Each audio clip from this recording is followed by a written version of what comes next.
You know, I've lived quite a lot of years in my existence, and I've even spent a few of them on this mudball God created, labeled Earth, and set adrift circling the drain of this toilet bowl we call the Milky Way.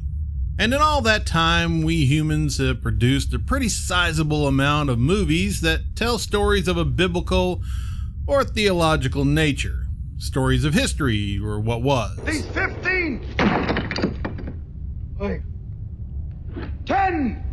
commandments! Present, or what is. Having fun? And future, or what is to come. Fire and brimstone coming down from the skies. Rivers and seas boiling. 40 years of darkness, earthquakes, volcanoes. The dead rising from the grave. Sometimes it's done for the pure entertainment. Sometimes it's done to visualize biblical history. Sometimes it's done to preach to the masses. And sometimes it's done to distort or pervert the word of God. Noah! Where is hell? Damage through! Clean! Unfortunately, with this type of genre, it's really hit or miss. Hollywood used to make epic classics back when they had a modicum of respect for the Bible and the words it carried. Now they can't stop vandalizing, taking creative liberties on stories that didn't need their help in the first place. Current day movies made outside of Hollywood are mostly idealized cheesy preach fests that turn on the congregation and turn off the world. There are very few exceptions from either place that speak to both saved and lost. The last time we got a truly impactful theatrical biblical movie, it was from this guy. Most Christian-made movies that have been released since then couldn't motivate me to get out of bed, let alone drive an hour to my nearest movie theater. To be honest, they come off as church skits that just had a little higher budget. True, they have the right message, but to the sinful masses, they might as well be the Jehovah's Witness knocking on their door. That's enough to even make Christians turn out the lights and pretend they're in another sequel to A Quiet Place.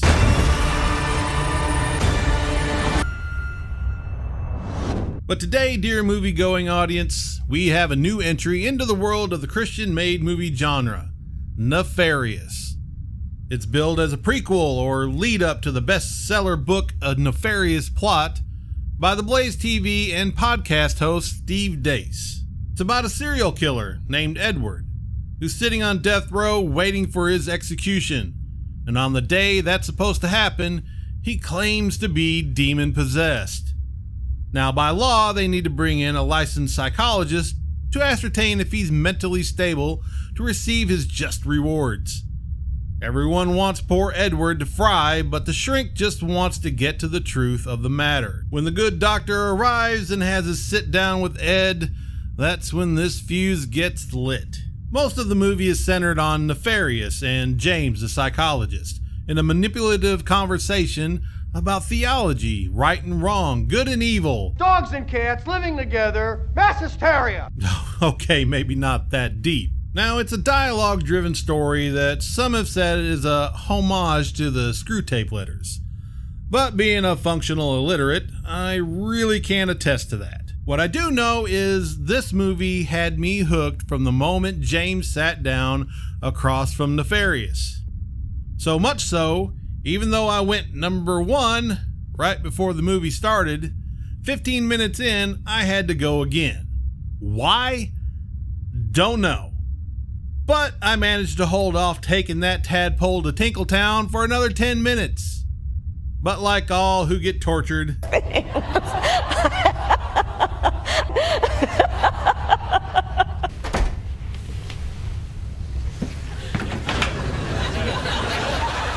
everybody breaks. This was a fascinating back and forth between an unbeliever and the very creature he doesn't believe in. Nefarious has to convince James that he's really possessed and still get him to sign off on his sanity so he can be executed. Not trying to give away any major plot points, but Nefarious is in need of James's services, so to speak, and time is running out. This movie was an excellent addition to the Christian movie lineup. It had its flaws, but overall a gripping story with intense moments and well thought out dialogue. It captures you in the conversation so that you don't really notice the passing of time.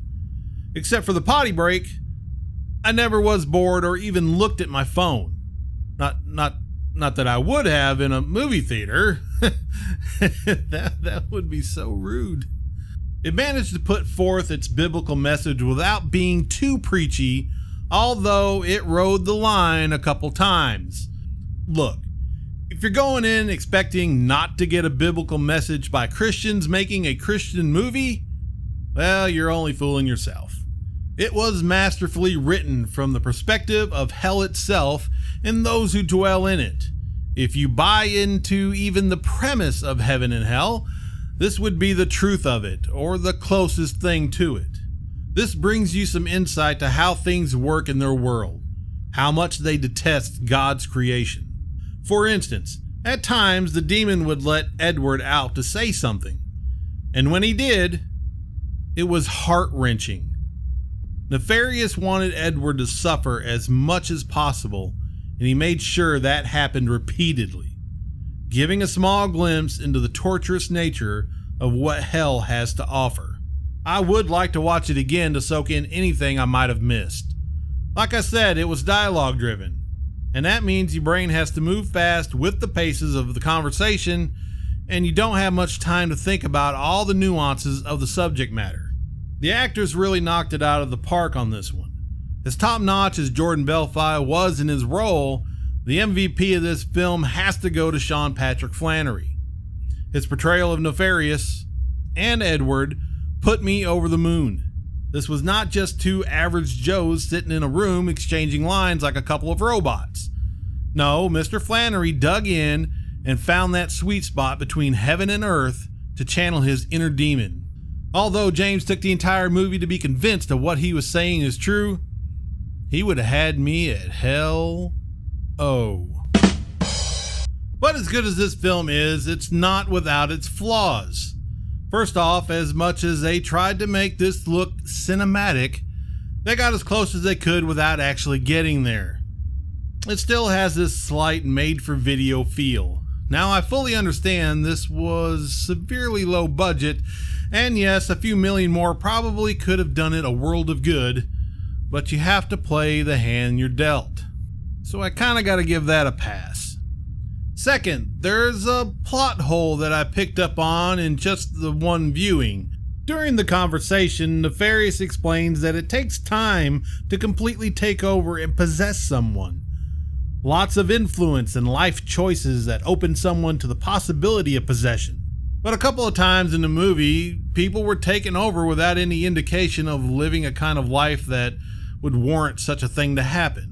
Also, I know this is going to be a hot take for Glenn Beck fans, but being one myself, I have to give my honest opinion.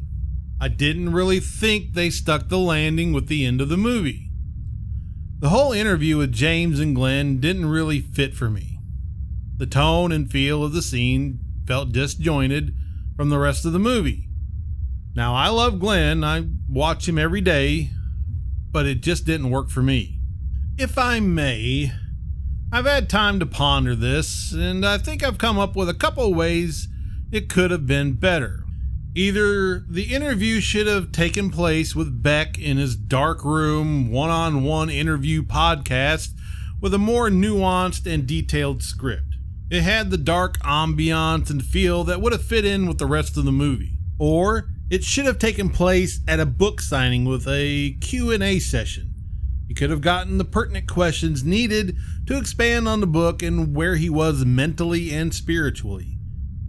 And had the twist ending while signing books for a line of people. Now that's just my opinion. I could be wrong. Or I could be right. Who knows? So in short, this is an excellent movie and definitely worth the money. Go watch it. And for all you Christians who refuse to watch a rated R movie, get off your ivory tower and go support your brothers. I love you.